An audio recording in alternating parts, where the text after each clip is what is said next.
காவேரி பூம்பட்டினத்தில் பூத்தவரே, காசி விஸ்வநாதரின் தந்தையே, காதற்ற ஊசிக்கு விளக்கம் தந்தவரே, காடு வேறு சுற்றி ஒற்றி ஊரில் முக்தி அடைந்தவரே, எங்கள் சிவேகரண்யரே.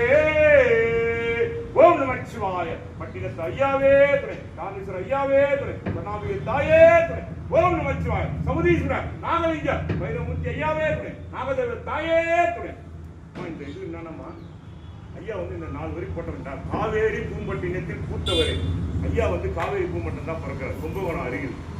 அடுத்தது காசி விஸ்வநாதனின் தந்தையேன்னு இருக்க. இவருக்கு ஐயாவுக்கு வந்து பட்டினத்தாருக்கு வந்து மகனா வந்தார் சிவன், மருதவானன் ஒரு பேர்ல. திருவிடை, அது வந்து திருவிடை முதல்ல மகாலிங்கேஸ்வரர் தான் வணங்குவார். மருதுவான் தான் வந்தார், சரிங்களா? அப்பா பையன் மகனா வந்தார், அந்த வரியை போட்டேன். அடுத்தது காதற்ற ஊசிக்கு விளக்கம் தந்தவர் எண்ணிக்க. அதாவது நம்ம கடைசியில பாருங்க, எதுவுமே நம்ம கூட வரப்போறது இல்லைன்ற. காதற்ற ஊசி கூட நம்ம கூட வரப்போறது இல்லை, நம்ம கூட வரப்போறது வந்து பாவம் புண்ணியம் தான் ஐயா. அந்த வரியை போட்டேன். காடு மேறு ஒற்றி ஊரில், காடு மேறு சுற்றி ஒற்றி ஊரில் முக்தி அடைந்தவரே, எங்கள் சுவேதாரன் போட்டேன். இவருக்கு பட்டினத்தார் வந்து சுவேதாரன் அவங்க அப்பா வச்சுருவார், திருவேங்காடருடைய பேரு அந்த கோயிலுக்கு. அதனால வந்து சுவேதாரனை போட்டேன் அவருக்கு.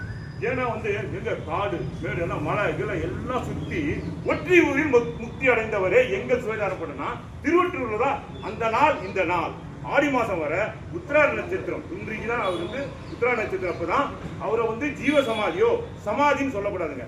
அவரை வந்து அவருடைய திருமணிய திங்கமணியா மாத்தினார். அதாவது இறைவனுடன் இரண்டரை கலந்தார் ஐயா. அதுதான் அவருடைய திருவடியில போய் இருந்திருக்க பட்டினத்தான். ஓம் நமச்சிவாய. கண்டம் கரியதாம் கண்மூன்று உடையதாம் அண்டத்தை போல அழகியதாம் தொண்டன் உடலுடன் தித்திக்கும் மோகமுகள் ஒற்றி கடலருகே நிற்கும் கரும்பு. ஓம் நமச்சிவாய. திருச்சிற்றம்பலம்.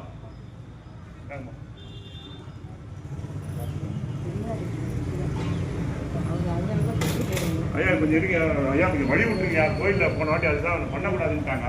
இப்ப கூட சொல்லிட்டு போட்டாங்க, தம்பி வழியில நிக்கிறாங்கட்டு தயவு செய்து வாரமா வந்துருங்க. அப்புறம் சத்தம் போடுறாங்க ஈஸியா. ஓரமா இருங்க, நான் ருத்ராட்சம் கொடுத்துறேன். அப்படி இருக்க பிரசாதமும் இருக்கு, அது வேறுங்க நான்